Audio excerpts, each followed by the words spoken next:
is child? I don't know. First of all, this movie, I loved it, and I love Caesar. Caesar has become one of my favorite movie characters in recent film history. So I was wondering, you have portrayed this character 3 times now, and take me back all the way to 2011, I think it was. You had to portray the character as a child, and he grew up, he had different ways to speak, to walk and move. So how much did that affect your performance? So I originally based Caesar on a real chimpanzee called Oliver, who in the 1970s was quite well known. He was almost a celebrity because they thought he was the missing link. He was very human-like. He stood in bipedally. He walked bipedally, which is quite unusual for a chimpanzee. His facial expressions were very human, and people felt when they were in his presence that they were witnessing something extraordinary. So I wanted to play him like a human in an ape's skin, like a child in an ape's skin, and being that he was brought up with humans, that was the good place to start. Because of course he's not just a chimpanzee, he is a chimpanzee that has received this drug which is going through his veins and changing him, and evolving him at a very rapid rate. So his cognitive skills, I played him as a gifted child, a child that can play concertos at the age of 5 or do incredibly complex maths.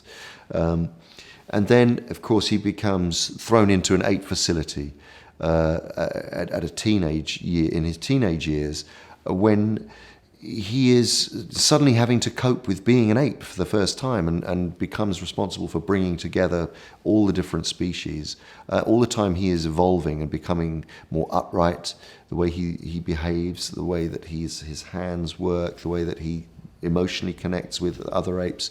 But he leads them to freedom. And then in the next film, in Dawn, he is now a father. He becomes a father. So again, we wanted to explore how language, he begins to use human language as he converses more with humans.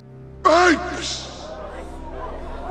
Do not want war! Do not come back.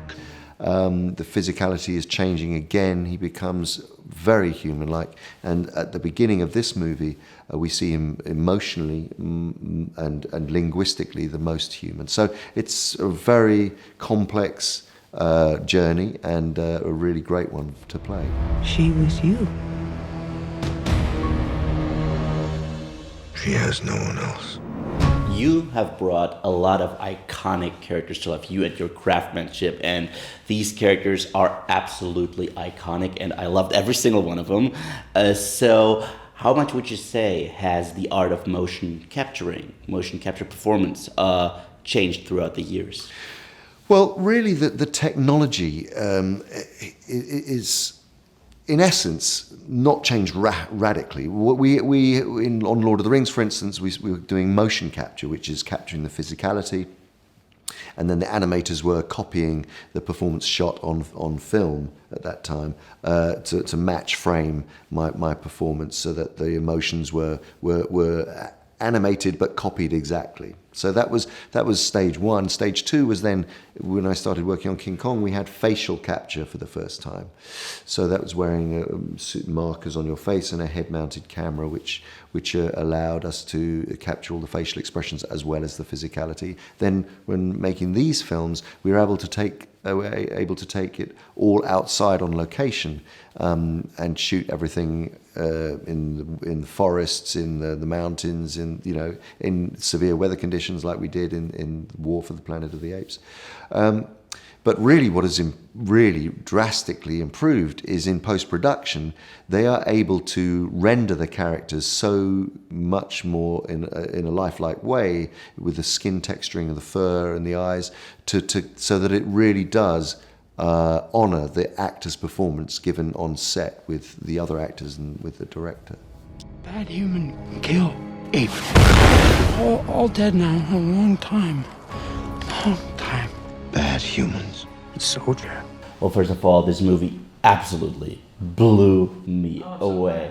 And this one is a straight up war drama. Yes. So I was wondering, I mean, there is the whole apocalypse now painting on the wall and stuff like this. So did you draw inspiration from certain films? Oh, yeah, absolutely. I mean, you know, when Mark Baumbach and I sat down to write the story, we watched a lot of movies. We did the thing that Hollywood writers, people think we do, but we actually never have time to do. But we had the time this time because I said after Dawn that I needed more time for us to write the next story. And we watched a lot of war films. We watched Apocalypse Now. We watched Bridge on the River Kwai, a David Lean movie, another Pierre Boulle story. We watched The Great Escape, Paths of Glory. There are a lot of war movies. There are also a lot of Westerns. You know, the movie starts as a kind of straight-ahead war battle movie, and then it becomes quite intimate. And as you say, it is a war drama. We follow the war that's within Caesar. That's the most important war. And so, you know, like The Outlaw Josie Wales is a Civil War, American Civil War story that becomes a revenge Western, and that has connections. Sergio Leone, and also biblical epics. We watched like William Wyler's Ben-Hur. We watched the Ten Commandments. So there are all these. I wanted to push the story into the realm of the mythic, to take Caesar through this war story that would challenge him in ways he had yet to be challenged as a character, and the passing of that test would cement his position in the biblical epic way of being the seminal figure in ape history. He'd be like an ape Moses. So there were a lot of. I love movies. There are a lot of cinema references for sure, and Apocalypse Now is a key one.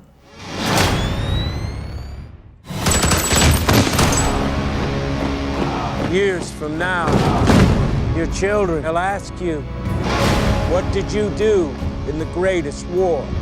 And you can tell them, I fought. Personally, I think that Caesar is one of the greatest characters in recent film history. And what I find so amazing about the entire prequel saga is the fact that now we focus on the apes. Because the original films were really focusing on Charlton Heston and the humans, and now we sort of see the other side of the coin. Yeah. So how important was that to you? Well, I pushed for that. That's exactly what I want. You know, when I came in on Dawn, the story that they had originally wanted to tell was not as ape point of view, even as Dawn ended up being. I pitched that we should start with Caesar. He was a major character, but I wouldn't say the whole story was his. And I wanted to push as far as we could. And in that story, because there was the post-apocalypse viral story for the humans, you couldn't not see their perspective, but it was still more than Rise was, an ape point of view movie.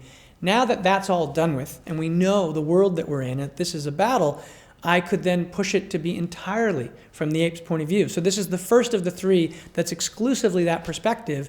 And you're exactly right, it is the flip side of this coin. And the point being that by looking into the faces of these photoreal apes, we're holding a mirror up to ourselves. The most human character in the story is Caesar. And in this story, ironically, he is more human in that the extremes of the war push him to want revenge, and it's interesting to think that we don't think of ourselves as animals, and yet the thing that makes us human, because we actually showed the film to primatologists, and the primatologists were telling us that there are certain aspects of what we were doing that was very actually true to chimps and to orangutans, to apes, and that empathy is actually something that they have that we imagine is exclusive to us. But this revenge thing, which is a very animalistically driven, it's what we think of as being animalistically driven, is actually a very human thing. So that Caesar is becoming more human, including in ways that he's becoming more tortured and darker and losing his ability to empathize with others. To protect this world, we created them. But now,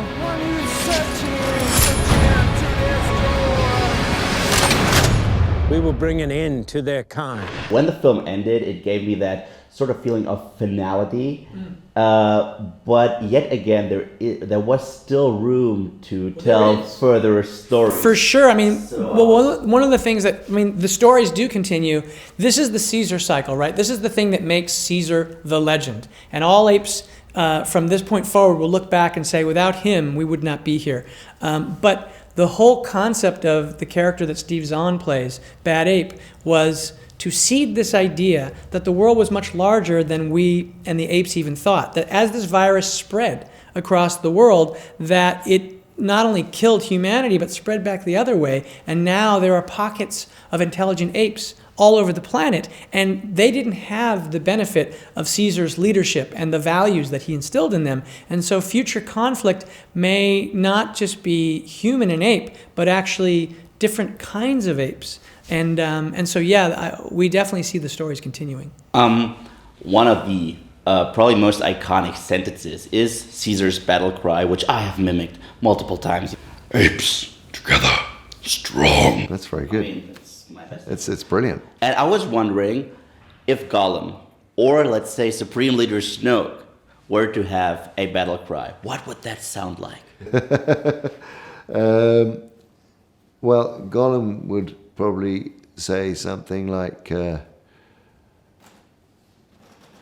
I am strong, precious. Oh my God. something like that. This was phenomenal.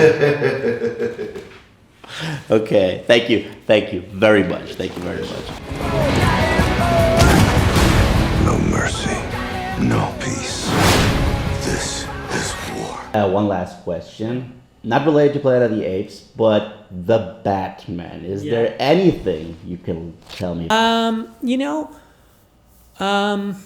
I'm just starting. So there's no, we're just beginning. These movies are so intensive that I literally only finished this movie about 10 days ago. And now suddenly we're traveling and trying to, let the world know about it. But I will say that one of the reasons I was drawn to it is I had a similar fascination to Batman when I was young that I had with the Ape series, which I was obsessed with. And I see a parallel emotionally between Caesar and Batman in that they're both characters who are tortured and trying to sort of grapple with their within themselves to find the way to do the right thing in a very imperfect and to some degree corrupt world. No guns, no killing. Said no. And so it's really that emotionality that I'm interested in. I want to do a very point of view driven, this film and all the films, what I try to do in an almost Hitchcockian sense is use the camera and use the storytelling so that you become the character and you empathize with that point of view. And I think there's a chance to do an almost noir-driven detective version of Batman that is point of view driven in a very, very powerful way that hopefully is going to connect you to what's going on inside of his head and inside of his heart. I will finish it.